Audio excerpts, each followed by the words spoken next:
At my uncle's funeral, my family made a seating chart and put me at the kids' table. I had paid for half the funeral costs. As they gossiped loudly about how weird I'd always been, I sat there picking at a cold plate of food.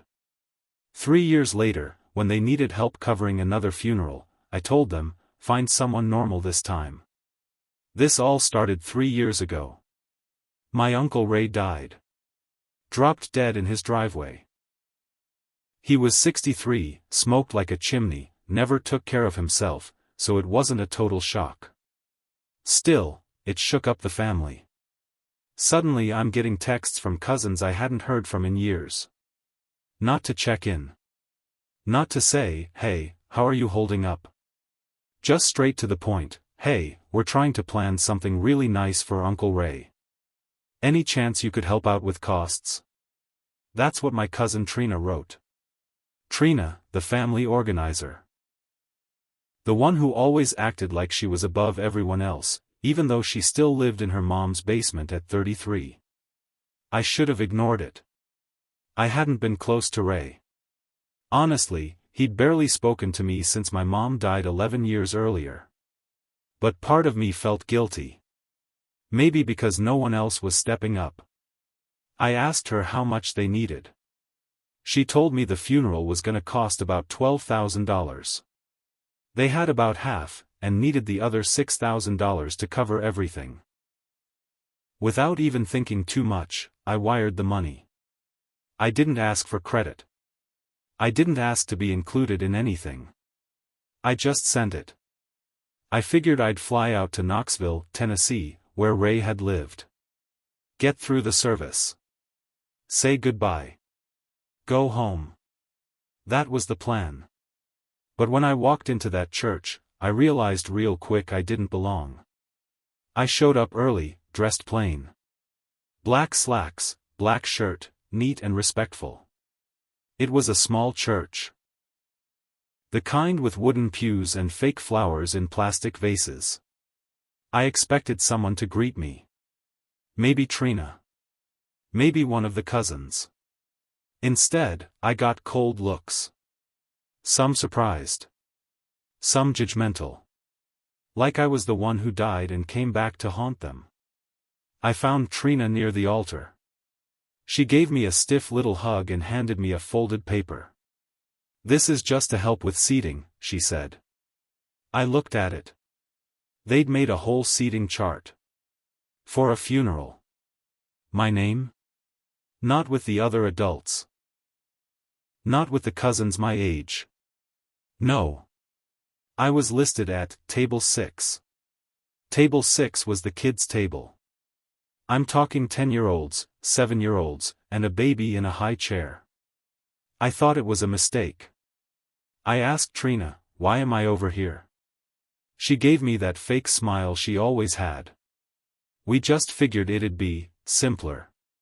Some folks felt like you might be more comfortable there. It's just easier this way. No offense. I stood there for a second. My face must have gone blank, because she leaned in and added, you've always done your own thing, right?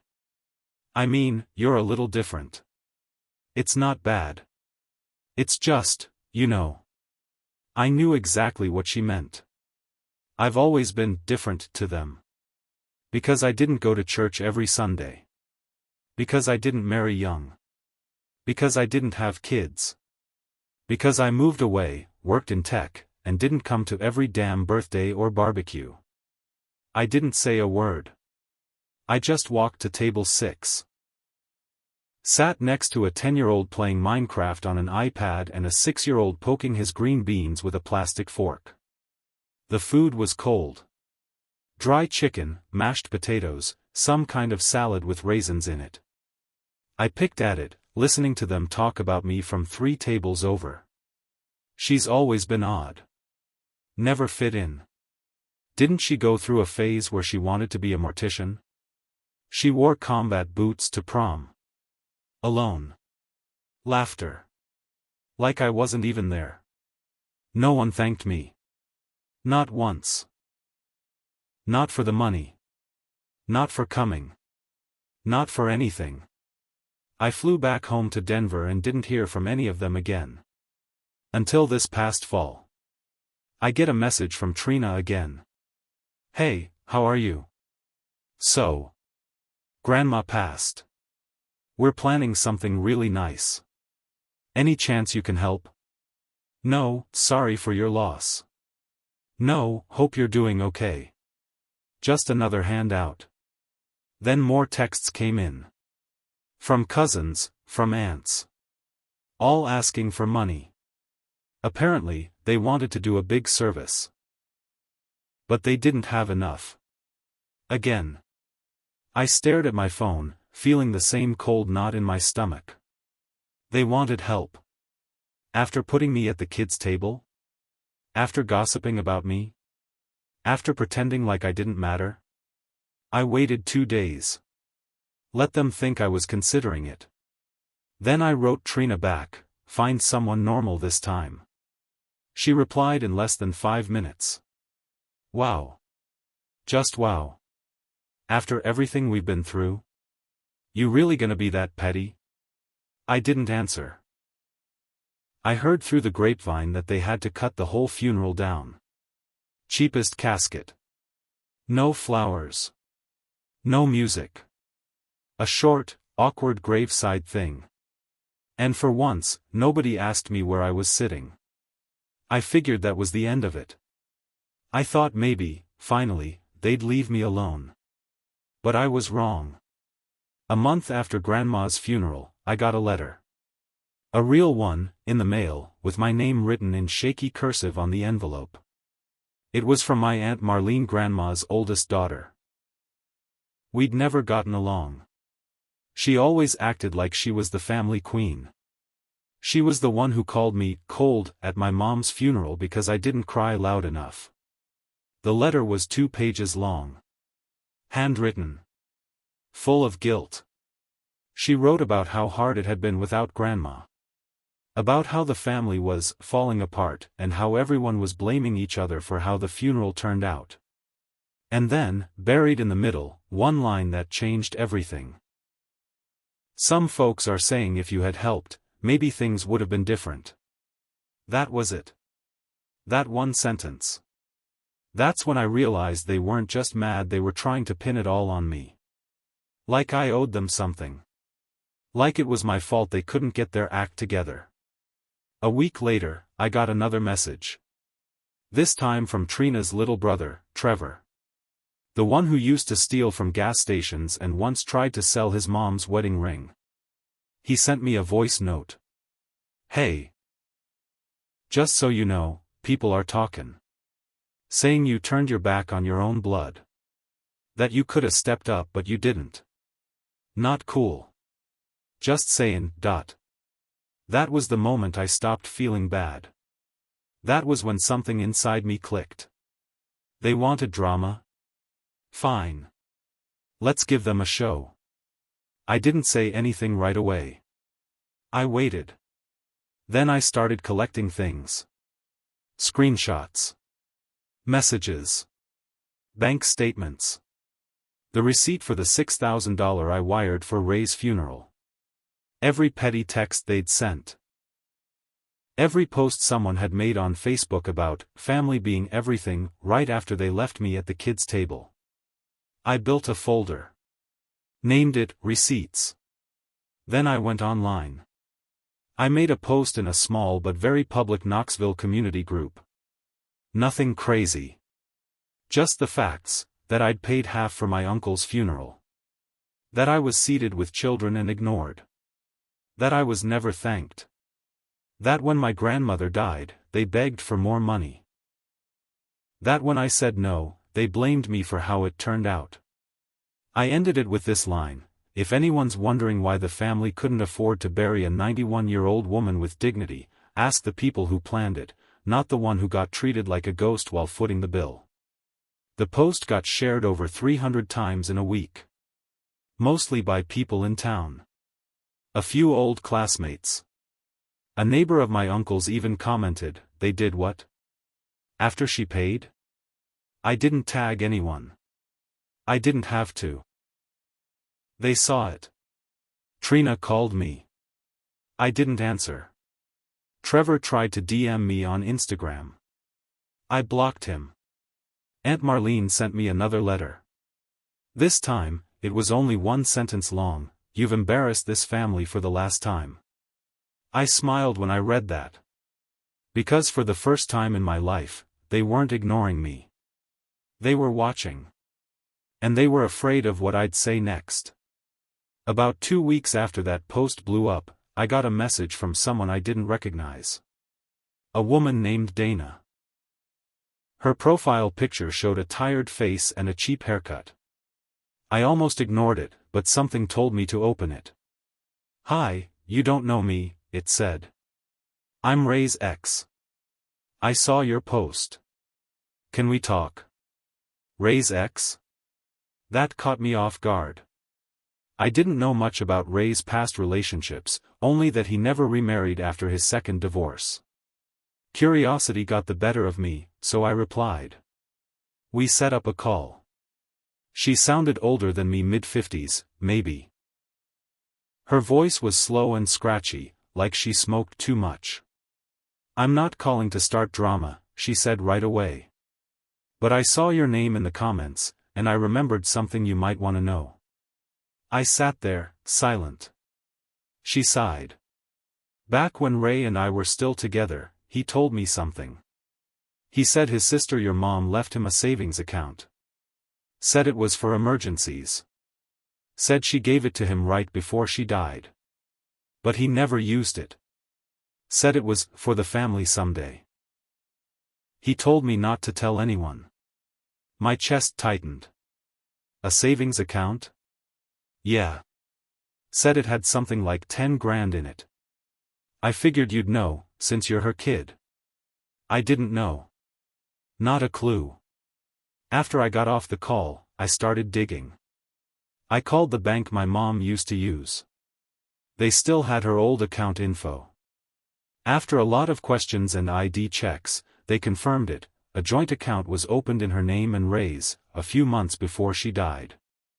Ray had full access after she passed. The balance? 0. Drained 3 years ago. Right before Ray's funeral. Right before I was asked for 6 grand. I was shaking. He had the money all along. My mom left it for something important, maybe even thinking I'd use it one day. And he spent it. Probably on himself. Probably to cover up that he didn't have anything left. And when it was gone, that's when they came to me. That's when they told me the funeral needed saving. And after I paid, they sat me at the kids' table.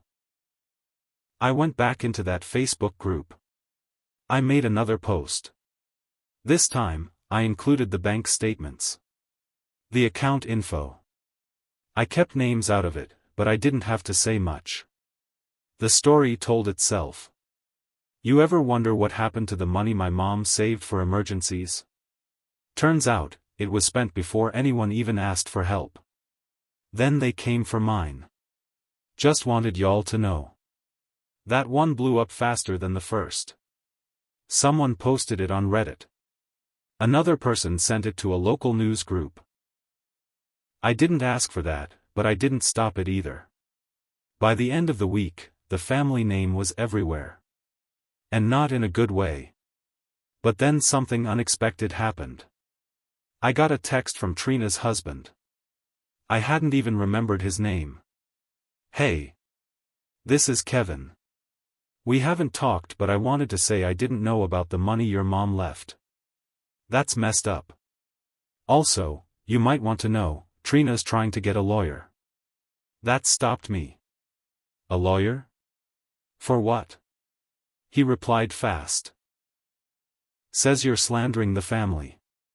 She wants to shut it down before it ruins her job. She worked at a daycare. I laughed out loud. Then I saved every text. If they wanted to bring lawyers into it, I was ready. But I also had another idea. And it was way more satisfying than court. I waited a few days, let them stew. Then I posted one final update online. It started calm. Last post on this, I promise. Just want to make some things clear. Not for them, but for anyone who ever felt small in their own family. I explained everything. Again. Clear. Direct. No drama.